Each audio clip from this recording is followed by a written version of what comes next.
আপনারা হাদিস শুনেছেন, মান ক্বালা লা ইলাহা ইল্লাল্লাহ ফাদাখালাল জান্নাহ, যে ব্যক্তি ঘোষণা দেবে লা ইলাহা ইল্লাল্লাহ সে জান্নাতে প্রবেশ করবে। ফা বলা হলো কেন? রাসূল তো বলতে পারতেন মান ক্বালা লা ইলাহা ইল্লাল্লাহ দাখালাল জান্নাহ, মাঝখানে ফা যুক্ত হলো কেন? মুহাদ্দিসগণ ব্যাখ্যা করতে যেয়ে বলেছেন যে আসলে বিষয় হলো যে শুধুমাত্র লা ইলাহা ইল্লাল্লাহর ঘোষণা দিলেই হবে না, বরং তার উপরে ইস্তেকামাত থাকবে। ফা মানে হচ্ছে ইস্তেকামাত থাকা, টিকে থাকা, মৃত্যু পর্যন্ত তার উপরে অবিচল থাকা। এখন ঘোষণা দেওয়া সহজ, প্রথমবার মানা সহজ, কিন্তু তার উপরে জীবনকে বাজি রেখে তার উপরে টিকে থাকা এতটা সহজ না। পার্লামেন্টের সামনে যে আপনি যদি সারাদিন মাথায় একটা লম্বা পাগড়ি পরে গায়ে জুব্বা দিয়া সারাদিন বসে বসে যদি জিকির করতে থাকেন লা ইলাহা ইল্লাল্লাহ লা ইলাহা ইল্লাল্লাহ লা ইলাহা ইল্লাল্লাহ জিকির করবেন, লোকেরা মনে করবে এ বড় আল্লাহর ওলি হয়ে গেছে। আপনারা নিয়ে যায় হাদিয়া দেবে, তওফা দেবে, আপনাকে খাওয়াবে, সুন্দর সুন্দর উপহার দেবে। কিন্তু যখনই আপনি বলবেন আল্লাহ ছাড়া কারো আইন মানি না, কারো বিধান মানি না, কোনো মানুষের তৈরি করা আইনকে মানি না, এই সংসদে মানুষের তৈরি করা যত আইন হয় এগুলিকে মানি না, আমি মানি কেবলমাত্র আল্লাহর আইন, এই ইলাহের কথাটা যখন বাংলায় আপনি ব্যাখ্যা করবেন, আপনারে আর আস্ত রাখবে? দাওয়াত দিয়ে খাওয়াবে মনে হয়, খাওয়াবে তখন আর দাওয়াত দেবে না, তখন আপনারে যেখানে নেওয়া সেখানে ঠিকই নিয়ে যাবে। চ্যানেলটি সাবস্ক্রাইব করে আমাদের সঙ্গেই থাকুন। বিসমিল্লাহির রহমানির রহিম। ইয়া আইয়ুহান নাসু উবুদু রাব্বাকুমুল্লাযী খালাকাকুম والذين من قبلكم لعلكم تتقون صدق الله العظيم وصدق رسوله النبي الكريم ونحن ذلك من الشاهدين والشاكرين الحمد لله رب العالمين। আল্লাহ পাক বলছেন, ইয়া আইয়ুহান নাস, হে পৃথিবীর মানুষেরা, হে পৃথিবীর মানব মণ্ডলী, উবুদু রব্বাকুম, গোলামি করো, দাসত্ব করো সেই রবের, আল্লাযী খলাকাকুম, যিনি তোমাদেরকে সৃষ্টি করেছেন, ওয়াল্লাযীনা মিন ক্বাবলিকুম, এবং তোমাদের পূর্ববর্তীদেরকেও যিনি সৃষ্টি করেছেন, লাআল্লাকুম তাত্তাকুন, সম্ভবত তোমরা মুত্তাকি হবে। এটি হচ্ছে সূরাতুল বাকারা 21 নম্বর আয়াতে কারিমা। আল্লাহ রাব্বুল আলামিন এখানে আল্লাহর বন্দেগীর কথা বলেছেন, গোলামির কথা বলেছেন পৃথিবীর সমস্ত মানুষকে, শুধু মুমিনদেরকে না, শুধু মুসলমানকে না, শুধু ইমানদারদেরকে না। এখানে দাওয়াতের আয়াত, যেহেতু সমস্ত মানুষদেরকে ডাকা হচ্ছে ফিরে আসো তোমার রবের দাসত্বের দিকে। যেই দাওয়াত পৃথিবীতে যত নবী আলাইহিমুস সালাম এসেছেন, যত রসুল এসেছেন, সমস্ত রসুল নবী আলাইহিমুস সালাম পৃথিবীর মানুষকে এই একই দাওয়াত দিয়েছেন।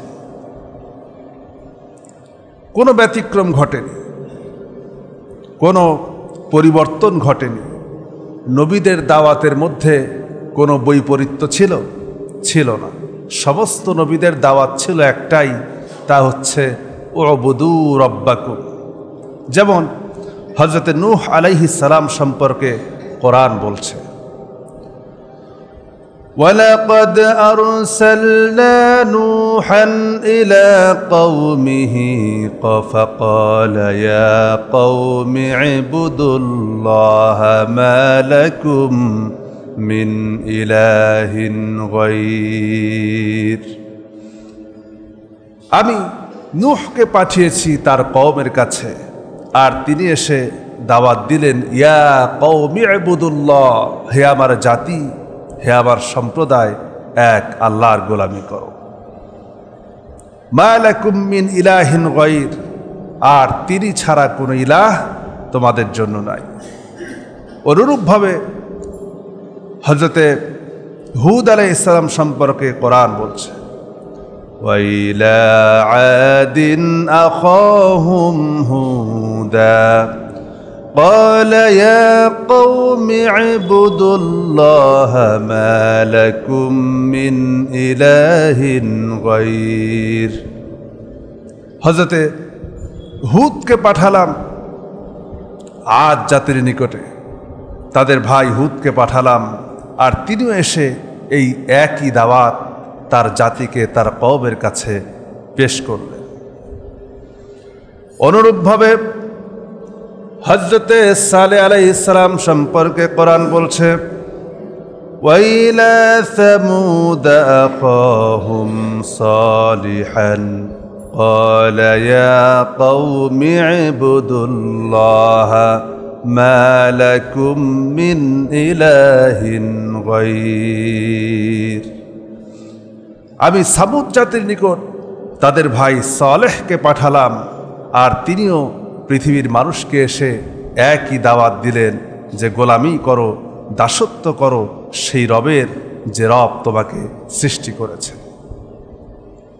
এভাবে করে যত নবীদের ব্যাপারে কোরআন বলেছে, সব নবীরা একই ধরনের দাওয়াত দিয়েছেন। নবীদের দাওয়াতের মধ্যে কোনো বৈপরীত্য ছিল না। এরপরে আল্লাহ রাব্বুল আলামিন হযরতে শুআয়ব আলাইহিস সালাম সম্পর্কে বলছেন, ওয়াইলা মাদয়ানা আখাহুম শুআয়বা قال يا قوم اعبدوا الله ما لكم من إله غير। আমি মাদিয়ানবাসীর নিকট তাদের ভাই শুআয়বকে পাঠালাম, আর তিনিও জাতিকে তার কওমকে একই দাওয়াত দিলেন, উবুদুল্লাহ, গোলামি করো, দাসত্ব করো সে রবের, আর তিনি ছাড়া কোনো ইলাহ নাই। দুনিয়ার সব নবীরা মানুষকে তাওহীদের দিকে, একত্ববাদের দিকে, আল্লাহ পাকের রুবুবিয়াতের দিকে, উলুহিয়াতের দিকে দাওয়াত দিয়েছেন যে দুনিয়ার মানুষ অন্য কারো গোলামি করা যাবে না। তবে দুনিয়ায় যত নবী এসেছেন সমস্ত নবীরা দাওয়াত দিয়েছেন নির্দিষ্ট একটা জাতিকে, নির্দিষ্ট একটা কওমকে, নির্দিষ্ট একটা গোষ্ঠীকে। কোরআন আল্লাহ পাক অন্য জায়গায় বলেছেন, ওয়ালাকাদ বা'আসনা ফি কুল্লি উম্মাতির রাসূলা আন ইবুদুল্লাহা ওয়াজতানিবুত তাগুত।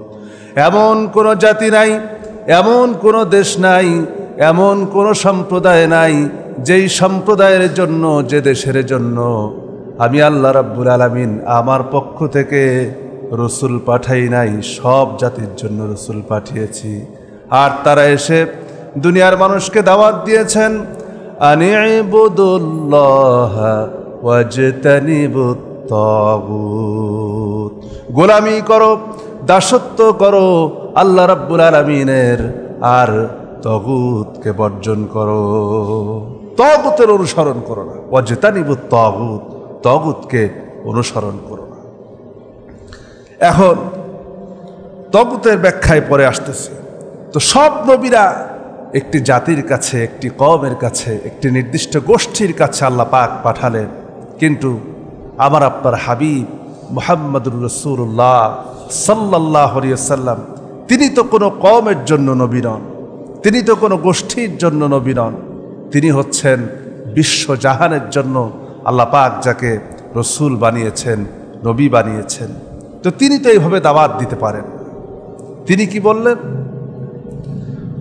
মুহাম্মদুর রাসূলুল্লাহ সাল্লাল্লাহু আলাইহি ওয়াসাল্লাম কি আল্লাহ রাব্বুল আলামিন বলতে বললেন, নবী আপনি বলুন, কুল ইয়া আইয়ুহান নাসু ইন্নী রাসূলুল্লাহি ইলাইকুম জামিআ। কুল ইয়া আইয়ুহান নাস, নবী আপনি বলুন, ও পৃথিবীর মানব সকল, ও পৃথিবীর মানব মণ্ডলী।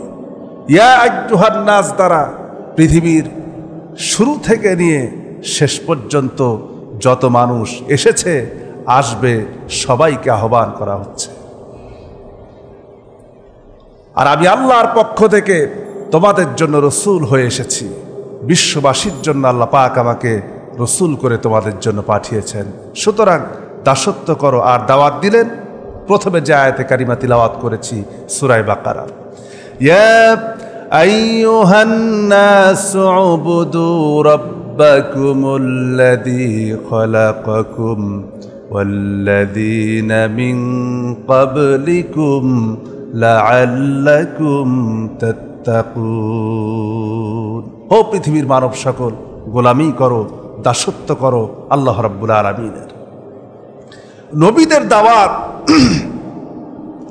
সব নবীদের দাওয়াত ছিল এই একটাই, আর বলেছে তাগুতকে বর্জন করো। এখন তাগুত কারে বলে? তাগুত বলা হয় তিন শ্রেণীকে। কয় শ্রেণী? তিন শ্রেণী। তিনটি শক্তিকে বলা হয় তাগুত। এক কথায়, যে শক্তি নিজেই শুধু আল্লাহর আইনের বিরুদ্ধচারণ করে না, বরং তার আশেপাশের লোকদেরকেও আল্লাহর আইন অমান্য করতে বাধ্য করে, সেই শক্তিকে বলা হয় তাগুত।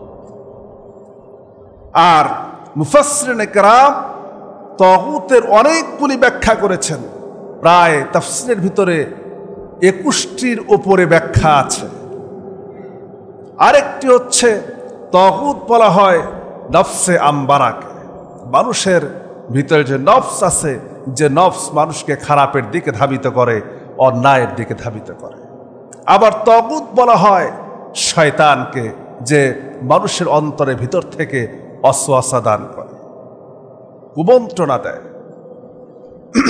যেমন সূরা নাসের ভিতরে আমরা পড়েছি, পড়েন সবাই, কুল আউযু বিরাব্বিন নাস মালিকিন নাস ইলাহিন নাস মিন শাররিল ওয়াসওয়াসিল খান্নাস আল্লাযী ইউওয়াসওয়িসু ফি সুদুরিন নাস। মিন শাররিল ওয়াসওয়াসিল খান্নাস, যে তোমার মনের ভিতরে গোপনে কুমন্ত্রণা দান করে। যে শয়তান তোমাকে গোপনে গোপনে, তোমাকে বুঝতে দেয় না, তোমাকে কুমন্ত্রণা দিয়ে অন্যায়ের দিকে ধাবিত করে, এটাও একটা শয়তানকেও তাগুত বলা হয়েছে। কিন্তু নবীরা বাধাপ্রাপ্ত হয়েছেন যে তাগুতের কাছ থেকে, তা হচ্ছে তিন শ্রেণীর। কয় শ্রেণী? তিন শ্রেণী। এক নম্বরে রাষ্ট্রশক্তি, দুই নম্বরে ওই সমাজের বৃত্তশালী, আর তিন নম্বরে ধর্মের নামের এক শ্রেণীর ব্যবসায়ীর দল। সব সময় ছিল, আজকে বুঝি নাই, আছে না? এই তিন শ্রেণী সব নবীদেরকে বাধা দিয়েছে। পৃথিবীতে যত নবী আলাইহিমুস সালাম আগমন করেছেন, দাওয়াত দিয়েছেন, তাওহীদের দাওয়াত দিয়েছেন, এই তিন শ্রেণী সর্বপ্রথম বিরোধিতা করেছে। মা লাকুম মিন ইলাহিন গায়র, তোমাদের জন্য আর কোনো ইলাহ নাই, এ কথা যখনই বলেছেন আল্লাহ ছাড়া, তখনই প্রথম বিরোধিতা করেছে রাষ্ট্রশক্তি।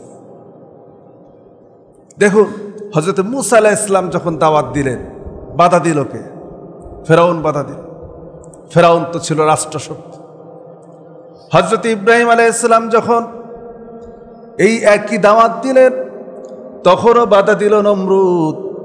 আর মুহাম্মদুর রাসূলুল্লাহ সাল্লাল্লাহু আলাইহি ওয়াসাল্লাম তিনি যখন দাওয়াত দিলেন, তিনি যখন বললেন, ইয়া আইয়ুহান নাস কুলু লা ইলাহা ইল্লাল্লাহ তুফলিহুন, ও পৃথিবীর মানব সকল, শান্তি যদি পেতে চাও, মুক্তি যদি পেতে চাও, কল্যাণ যদি পেতে চাও, তাহলে ঘোষণা করো লা ইলাহা ইল্লাল্লাহ।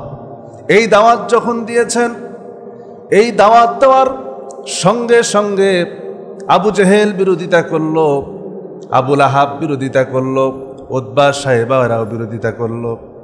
মুহাম্মদ সাল্লাল্লাহু এই দাওয়াত যখন দিলেন, আজকেও তো এই কালিমার দাওয়াত আমরা দেই। এমনকি শুধু এই কালিমার দাওয়াত তো শুধু আমরাই দেই না, ভিক্ষুকরা ভিক্ষা করতে আসলে পরেও লা ইলাহা ইল্লাল্লাহ বলে ভিক্ষা চায়। এত সস্তা হয়ে গেছে। এই জন্য আমাদেরকে কেউ বাধার সম্মুখীন করে না। কারণ হলো আমরা নিজেরা যে দাওয়াত দেই, ইলাহের দাওয়াত দেই, রুবুবিয়াতের দাওয়াত দেই, উলুহিয়াতের দাওয়াত দেই, লা ইলাহা ইল্লাল্লাহর দাওয়াত দেই। আমি যে দাওয়াত দিচ্ছি, যিনি দাওয়াত দেন তিনিও বোঝেন না কিসের দাওয়াত দিচ্ছেন, আর যাকে দেওয়া হয় তিনিও বোঝেন না আমি কিসের দাওয়াত গ্রহণ করতেছি। না বুঝার কারণে এখানে কোনো বিরোধিতা নাই, কোনো বাধা নাই। কিন্তু যখন মুহাম্মদ সাল্লাল্লাহু আলাইহি ওয়াসাল্লাম এ কথা বললেন, লা ইলাহা ইল্লাল্লাহ ঘোষণা করো, তখন আবু জেহেল, আবু লাহাব, উতবা, সাইবা, মুগীরা আরো বড় বড় কাফের যারা ছিল তারা বুঝতে পারলো যে এই ঘোষণা দেওয়া মানেই তো আমার আর কোনো কর্তৃত্ব নাই, আমার ক্ষমতা শেষ, এখন আইন চলবে আল্লাহর, বিধান চলবে আল্লাহর, এখানে আমার আর কোনো কর্তৃত্ব নাই। এতদিন এই মানুষের উপরে যে শোষণ করেছি, নির্যাতন করেছি, নিপীড়ন করেছি, ইচ্ছে মতো যা খুশি তাই করেছি, এখন তার এই কাজ করতে পারবো, এখন তার এই কাজ করা আমার দ্বারা সম্ভব নয়। কারণ যখনই মানুষ ঘোষণা দেবে লা ইলাহা ইল্লাল্লাহ, আল্লাহ ছাড়া কোনো আইনদাতা নাই, কোনো বিধানদাতা নাই, কোনো শাসনকর্তা নাই, কোনো মালিক নাই, কোনো খালেক নাই, কেউ নাই, তখন আমাকে তো আর লোকেরা মানবে না। ইসলামের বিরুদ্ধে, কোরআনে কারীমের বিরুদ্ধে যে আইনই হয় বা ইসলাম বৈপরীত্য যত আইন পৃথিবীতে আছে, এই সমস্ত আইনগুলি এক একটা শক্তি। আইন কি? শক্তি। রাষ্ট্রের জন্য শক্তি, সমাজের জন্য শক্তি, পৃথিবীর জন্য মানুষের তৈরি করা যত আইন আছে প্রত্যেকটি আইনই হলো তাগুতের অন্তর্ভুক্ত। অথচ একদিকে মানুষের তৈরি করা আইনকে মাথা পেতে নিচ্ছি, আর অপর দিকে নিজেকে পাক্কা মুমিন মুসলমান বলে দাবি করছি। অথচ আল্লাহ পাককে বলছেন, আল্লাহ রাব্বুল আলামিন কোরআনে কারীমের ভিতরে আগেই ঈমান আনার জন্য শর্ত জুড়ে দিয়েছেন। কি দিয়েছেন? শর্ত জুড়ে দিয়েছেন। সূরা বাকারার পরে সূরা আয়াতুল কুরসিতে 256 নম্বর আয়াত পড়ে দেখবেন, আল্লাহ পাক বলছেন, লা ইকরাহা ফিদ-দীন ক্বাদ তাবায়্যানার রুশদু মিনাল গাই ফামান ইয়াকফুর বিত-তাগুতি ওয়া ইউমিন বিল্লাহ। আল্লাহর পক্ষ থেকে দ্বীনের ব্যাপারে কোনো বাড়াবাড়ি নাই, কারণ আল্লাহর পক্ষ থেকে হেদায়াত স্পষ্ট হয়ে গিয়েছে। কি হয়ে গিয়েছে? স্পষ্ট হয়ে গিয়েছে। ক্বাদ তাবায়্যানার রুশদু মিনাল গাই, কোনো বক্রতা নাই। সুতরাং ফামান ইয়াকফুর বিত-তাগুত, ঈমান আনবে, ঈমান আনার আগে ফামান ইয়াকফুর বিত-তাগুত, তাগুতকে অস্বীকার করো, তাগুতের বুকে লাথি মারো, সেটা থেকে বেরিয়ে আসো। ফামান ইয়াকফুর বিত-তাগুত, তাগুতকে অস্বীকার করো আগে, তারপরে ওয়া ইউমিন বিল্লাহ, তারপরে ঈমান আনো। আল্লাহ সরাসরি বলেন নাই যে ঈমান আনো তারপরে তাগুতকে অস্বীকার করো, তা কিন্তু না। আল্লাহ বলেছেন ফামান ইয়াকফুর বিত-তাগুত, হেদায়েত যখন স্পষ্ট, আমার পক্ষ থেকে আমার কালাম স্পষ্ট, সুতরাং আগে তাগুতকে অস্বীকার করো। মানুষের তৈরি করা যত আইন আছে, যত কানুন আছে, যত নিয়ম আছে, মানুষের তৈরি করা যত শক্তি আছে, সমস্ত শক্তির বুকে লাথি মেরে তারপরে ওয়া ইউমিন বিল্লাহ, আল্লাহর প্রতি ঈমান আনো। তবে সেই ঈমানটা হবে ফাকাদ ইসতামসাকা বিল উরওয়াতিল উসকা, এমন ঈমান, এমন মজবুত হবে যে ঈমান ছিঁড়ে যাবার নয়, ছুটে যাবার নয়, ভেঙ্গে যাবার নয়। তার উপরে যদি কষ্ট আছে, সেই ঈমান আনার কারণে নির্যাতন আসে, নিপীড়ন আসে, জেল হয়, জুলুম হয়, নির্যাতন হয়, ফাঁসির কাষ্ট হয়, সবকিছু মেনে নিতে প্রস্তুত হয়, তবে আল্লাহর বিধানকে মেনে নিতে সে অস্বীকার করে না। যখন সে তাগুতকে অস্বীকার করে আল্লাহর প্রতি ঈমান আনতে পারে। আর যখন একদিকে আমাদের ঈমান কেমন, একদিকে তাগুতকে মেনে নিচ্ছি, আর একদিকে নিজেকে পাক্কা মুমিন মুসলমান বলে দাবি করছি, ঠিক না? আমাদের ঈমানের অবস্থা হচ্ছে এরকম, মানে দুটাই মানছি, একদিকে কুফরি মানছি, আর একদিকে নিজেকে আল্লাহর গোলাম বলে দাবি করছি। মানে কিছু অংশ কোরআনের মানবো আর কিছু মানবো না। তাদের পরিচয় হচ্ছে মুনাফিকের মতো, তারা কখনো পূর্ণ মুসলমান মুমিন হতে পারে না। এই জন্য প্রথম বাধা দিয়েছে রাষ্ট্রশক্তি। তারা জানে যে রাষ্ট্রশক্তি চিরকাল সব নবীদেরকে বাধা দিয়েছে, আর আপনি এই তাওহীদের দাওয়াত দিবেন, তাগুতকে অস্বীকার করে ঈমান আনবেন, আর আপনাকে বাধা দেবে না, এটা আপনি কেমনে মনে করেন? কিভাবে মনে করেন? আপনি এই দাওয়াত দেন, আপনারও বাধা দেবে। সারাদিন বসে বসে যদি বঙ্গভবনের সামনে গিয়া অথবা পার্লামেন্টের সামনে যেয়ে আপনি যদি সারাদিন মাথায় একটা লম্বা পাগড়ি পরে, গায়ে জুব্বা দিয়া সারাদিন বসে বসে যদি জিকির করতে থাকেন, লা ইলাহা ইল্লাল্লাহ, লা ইলাহা ইল্লাল্লাহ, লা ইলাহা ইল্লাল্লাহ জিকির করবেন, লোকেরা মনে করবে এ বড় আল্লাহর ওলি হয়ে গেছে। আপনারা নিয়ে যায় হাদিয়া দেবে, তোহফা দেবে, আপনাকে খাওয়াবে, সুন্দর সুন্দর উপহার দেবে। কিন্তু যখনই আপনি বলবেন আল্লাহ ছাড়া কারো আইন মানি না, কারো বিধান মানি না, কোনো মানুষের তৈরি করা আইনকে মানি না, এই সংসদে মানুষের তৈরি করা যত আইন হয় এগুলিকে মানি না, আমি মানি কেবলমাত্র আল্লাহর আইন, এই ইলাহের কথাটা যখন বাংলায় আপনি ব্যাখ্যা করবেন, আপনারে আর আস্ত রাখবে?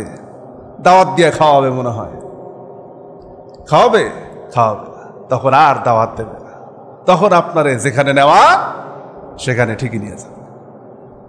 এই জন্য আমরা আসলে বুঝি নাই নবীরা কিসের দাওয়াত দিয়েছেন, লা ইলাহা ইল্লাল্লাহর মানেটাই বুঝি নাই। এজন্য আমাদের খুব কদর আছে। এরপরে আসেন, রাষ্ট্রশক্তি বাধা দিল, আজও বাধা দেবে। হযরত মূসা আলাইহিস সালামকে বাধা দিল, বেড়ে ফেলতে চাইল, দেশ থেকে বিতাড়িত করে দিতে চাইল, কিন্তু তারপরও কি তিনি সেই দাওয়াত থেকে বিরত থেকেছেন? থাকেন। রাষ্ট্রশক্তি বাধা দিল, 2 নম্বরে বাধা দিল বৃত্তশালীরা বাধা দিল কেন?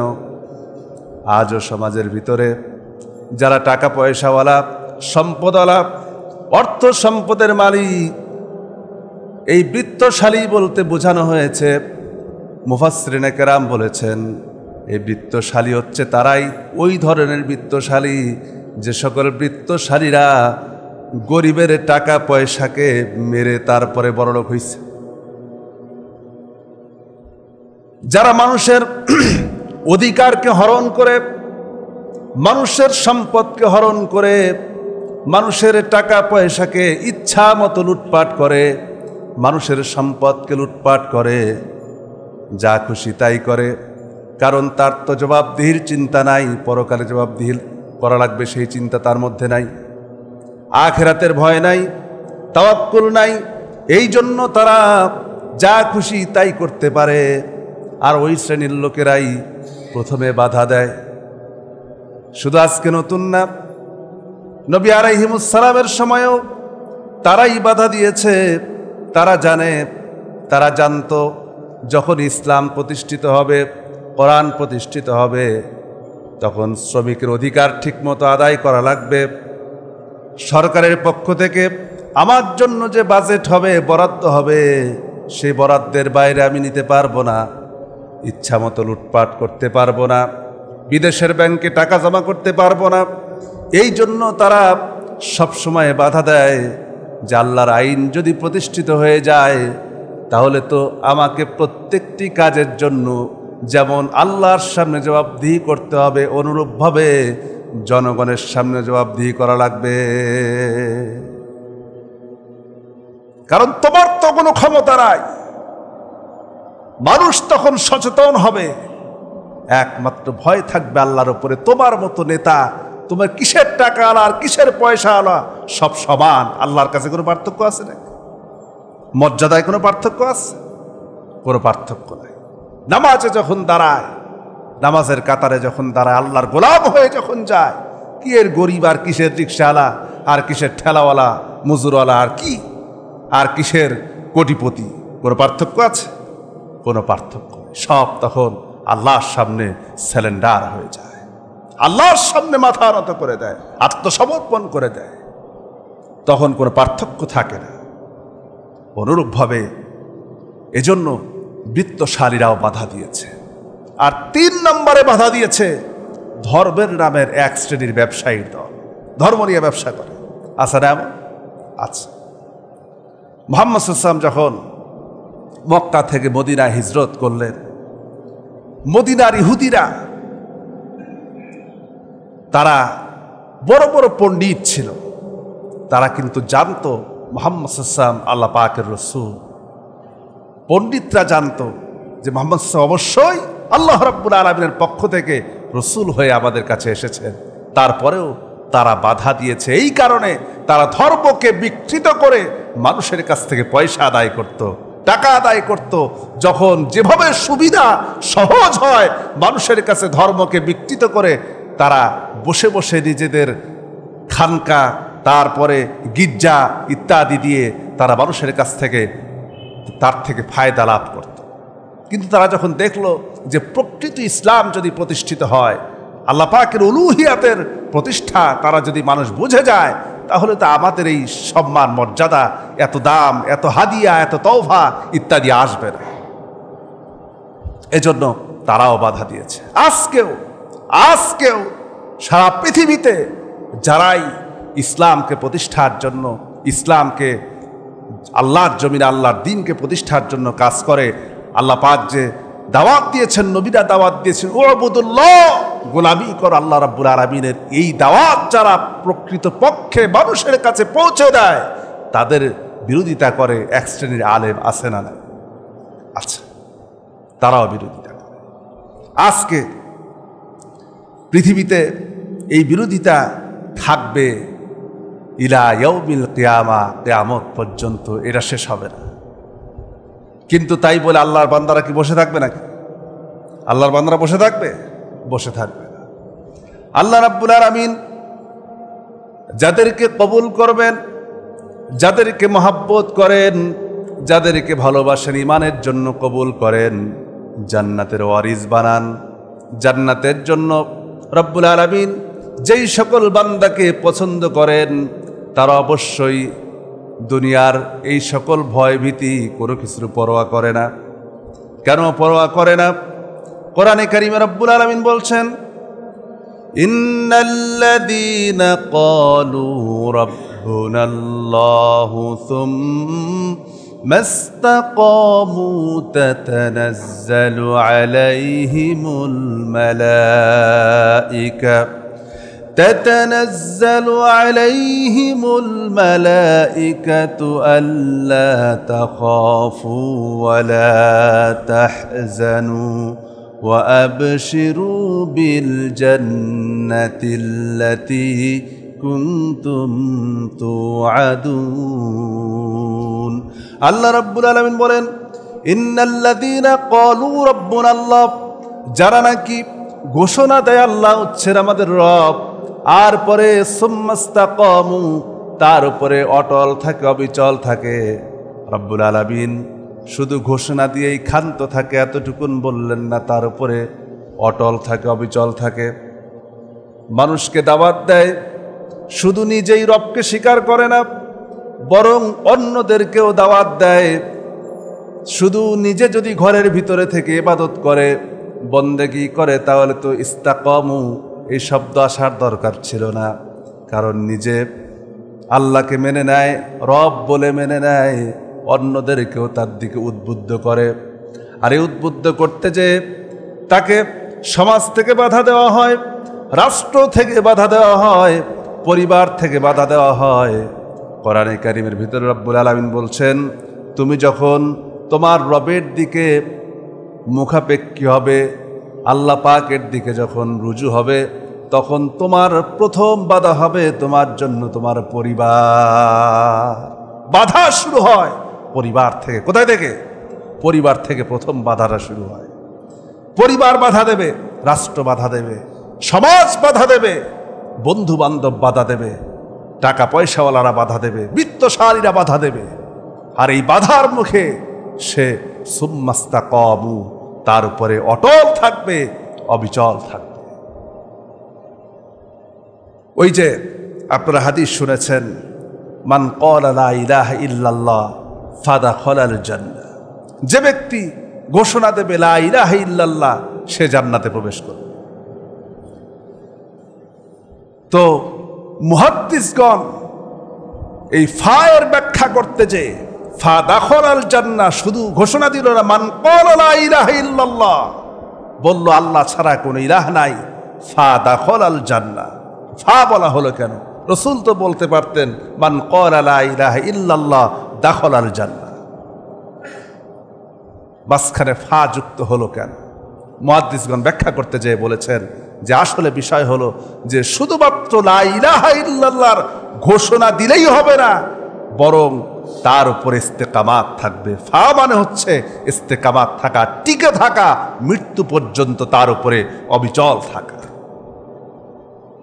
এখন ঘোষণা দেওয়া সহজ, প্রথমবার মানা সহজ, কিন্তু তার উপরে জীবনকে বাজি রেখে তার উপরে টিকে থাকা এতটা সহজ না, এতটা সহজ না।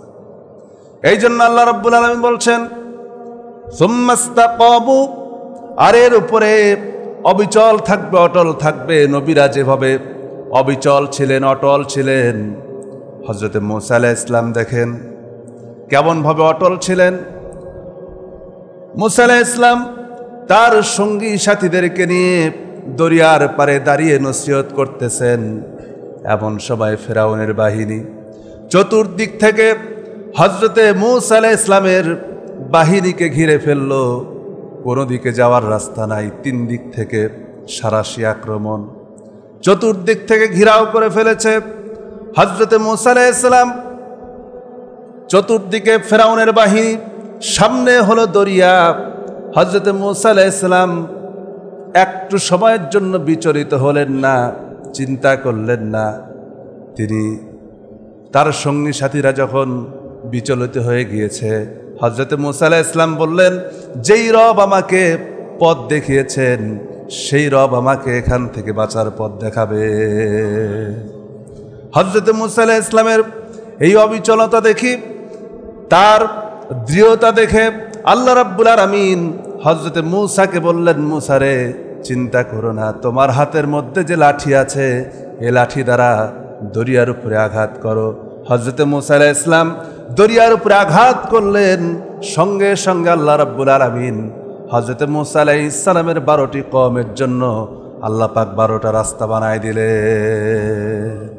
হযরতে মূসা আলাইহিস সালামের বাহিনী সেই রাস্তা পার হয়ে ওপারে চলে গেলেন, আর ফেরাউনের বাহিনী সব ডুবে মারা গেল। তো ঘটনা বলার উদ্দেশ্য না, মূল কথা হচ্ছে সুম্মাস্তাকামু, কিভাবে অবিচল ছিলেন, অটল ছিলেন, বিপদে আপদে ধৈর্য হারা হন নাই। মুহাম্মদ সাল্লাল্লাহু আলাইহি ওয়াসাল্লাম হিজরতের রাত কাফেররা ঘরের চতুর্দিকে ঘিরে ফেলেছে। চতুর্দিকে কাফেররা দাঁড়ানো তরবারি নিয়ে 12টি গোত্রের ইতিহাস লিখছে। 12টি গোত্রের 12 জন সর্দারকে, একদম যারা তরবারি চালাতে পারদর্শী, এরকম তাদেরকে নিযুক্ত করা হয়েছে। রাসূল করিম সাল্লাল্লাহু আলাইহি ওয়াসাল্লামের ঘরের চতুর্দিকে তারা তরবারি নিয়ে দাঁড়ান, বের হলেই কি করবে? হত্যা করে ফেলবে। এমন সময় হযরতে জিবরাইল চলে আসলেন, এসে বললেন, ইয়া রাসূলুল্লাহ, ইয়া হাবিবাল্লাহ, আপনাকে এখন হিজরত করে মদিনার দিকে চলে যাওয়া লাগবে। ঘরের চতুর্দিকে শত্রুরা দাঁড়ানো, আপনি বের হলে পরেই তারা মেরে ফেলবে। আল্লাহর নবী হিজরতের কথা শুনে হযরতে জিব্রাইলকে যে জবাব দিয়েছিলেন যে আল্লাহ রাব্বুল আলামিন আমাকে হিজরতের জন্য অনুমতি দিয়েছেন, অর্ডার করেছেন, আমার ঘরের চতুর্দিকে যে কাফেররা দাঁড়ানো আমাকে হত্যা করার জন্য, ওই হত্যাকারীদের থেকে আল্লাহ রাব্বুল আলামিন তিনি আমাকে হেফাজত করবে। আল্লাহ যেহেতু অর্ডার দিয়েছেন আমাকে বের হয়ে যাওয়ার জন্য, আমি বের হব, হেফাজত করার মালিক তো আল্লাহ। আল্লাহ রাব্বুল আলামিন হযরতে জিব্রাইল কি বললেন, জিব্রাইল আমার হাবিবকে বলে দাও। আল্লাহর নবী রসুলকে বললেন, হে রসুল আপনি হাতের মধ্যে একটু বালি নিন। বালি নিয়ে আল্লাহর নবী শাহমাতুল ওয়াজু পরে, অথবা কোনো বর্ণনা এসেছে সূরা ইয়াসিনের প্রথম দিকে কিছু অংশ পরে বালুটা হাতে নিয়ে যখন দরজার পাশে দাঁড়িয়ে ফু দিলেন, চতুর্দিকে ঘরের চতুর্দিকে যে কাফেররা দাঁড়ানো ছিল সমস্ত কাফেরদের চোখে চোখে বালিগুলি পৌঁছে গেল। তারা ডলাডলি করতে লাগলো। ফু তো দিয়েছিলেন একদিকে, ঘরের চতুর্দিকে কাফেরদের চোখে চোখে পৌঁছালো কে? আল্লাহ রাব্বুল আলামিন পরবর্তী সময় বললেন, ওয়ামা রামাইতা ইয রামাইতা ওয়ালাকিন্নাল্লাহা রামা। নবী আপনি নিক্ষেপ করেন নাই, আপনি যখন নিক্ষেপ করেছিলেন বালিকণাগুলি, এই বালিকণাগুলি চতুর্দিকে কাফেরদের চোখে পৌঁছে দেওয়ার দায়িত্ব আমি আল্লাহ রাব্বুল আলামিন গ্রহণ করেছিলাম। এই হচ্ছে ইস্তেকামত থাকা। যখনই দৃঢ় থেকে ইস্তেকামত থেকে আল্লাহর পথে অগ্রসর হয়, নবীরা যেভাবে অগ্রসর হয়েছে, তখন সাহায্য কার পক্ষ থেকে আসে? আল্লাহর পক্ষ থেকে সাহায্য আসে। সে কথাই আল্লাহ পাক বলছেন, সুম্মাস্তাকামু তাতানাজ্জালু আলাইহিমুল মালাইকাতু। আল্লাহ যখন কেউ অগ্রসর হয় ইস্তেকামত থেকে, তাতানাজ্জালু আলাইহিমুল মালাইকাতু আল্লা তাখাফু ওয়ালা তাহজানু। ওই বান্দাদের জন্য যখন বিপদে পড়ে যায়, মুসিবতে পড়ে যায়, কিয়ামত পর্যন্ত যত ইমানদার আসবে তাদেরকে এই আয়াতে কারিমা থেকে শিক্ষা নেওয়ার জন্য বলা হচ্ছে, শুনে রাখো, যখন ইস্তেকামত থাকবে, দৃঢ় থাকবে, অবিচল থাকবে, আল্লাহ রাব্বুল আলামিন তোমার জন্য আকাশ থেকে ফেরেশতা নাজিল করে দেবেন, তোমাকে সাহায্য করবে। আর তারা বলবে, আল্লা তাখাফু ওয়ালা তাহজানু। কোনো ভয় নাই, কোনো চিন্তা নাই, চিন্তা করো না, ভয় করো না। অবশিরু বিল জান্নাতিল্লাতী কুনতুম তুআদুন। আর যদি এখানে টিকে থাকতে যে যদি মরণ হয়ে যায়, শহীদ যদি হয়ে যাও, অবশিরু বিল জান্নাহ, সুসংবাদ গ্রহণ করো ওই জান্নাতের, বিল জান্নাতিল্লাতী কুনতুম তুআদুন, যেই জান্নাতের ওয়াদা তোমার রব তোমাকে করেছেন। সুবহানাল্লাহ। এজন্য মুমিন কখনো বিচলিত হয় না, চিন্তিত হয় না। নবীরা যেই দাওয়াত দিয়েছেন, এই দাওয়াতের পক্ষে, এই দাওয়াতের জন্য যারা কাজ করে, এই দাওয়াত জমিনে প্রতিষ্ঠার জন্য যারা কাজ করে, তারা কখনো বিচলিত হয় না, ভেঙ্গে পড়ে না, সেখান থেকে সরে দাঁড়ায় না। বিরোধিতা তো আসবেই, বাধা তো আসবেই। নবীদের বেলায় বাধা এসেছে, আমি আপনি কে? বাধা তো আসবে।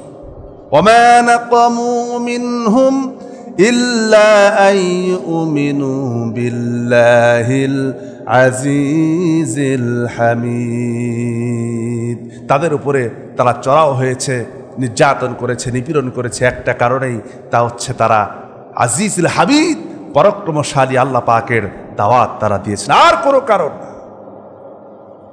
দুনিয়ায় যত নবী এসেছেন সমস্ত নবীরা বাধার সম্মুখীন হয়েছেন এই দাওয়াত দিতে গিয়ে, ইয়া কওমি ইবুদুল্লাহ মা লাকুম মিন ইলাহিন গায়র। আল্লাহ ছাড়া কাউকে ইলাহ বলে গ্রহণ করো না। এই দাওয়াত দিতে গিয়ে নবীরা বাধার সম্মুখীন হয়েছেন। আমরাও এই দাওয়াত সঠিকভাবে একচ্ছত্রভাবে দিতে গেলে বাধা আসবে, কিন্তু সেই বাধার সম্মুখে আল্লাহ পাক আমাদেরকে সাহায্য করবেন। আমাদেরকে আল্লাহ পাক ইস্তেকামতের উপরে প্রকৃতপক্ষে তাগুতকে অস্বীকার করে, ফামান ইয়াকফুর বিত-তাগুত, আল্লাহ যেভাবে করে ঈমান আনতে বলেছেন ফাবাইয়াক ফুরবি তগুত ওয়ায়ুমিন বিল্লাহ, আগে তগুতকে অস্বীকার করো, সেটাকে ছেড়ে ফেলে দাও, ছুঁড়ে ফেলে দাও, তারপরে ওয়ায়ুমিন বিল্লাহ, আল্লাহর প্রতি ঈমান আনো। তাহলে সেই ঈমানটা হবে মজবুত, সেই ঈমান থেকে তোমাকে কেউ আলাদা করতে পারবে না। ওইভাবে করে ঈমান আনার জন্য তৌফিক আল্লাহ আমাদেরকে দান করেন। বলেন আল্লাহুম্মা আমিন। ওয়া আখিরু দাওয়ানা আলহামদুলিল্লাহি রাব্বিল আলামিন। ক্বাবলাল জুমআ।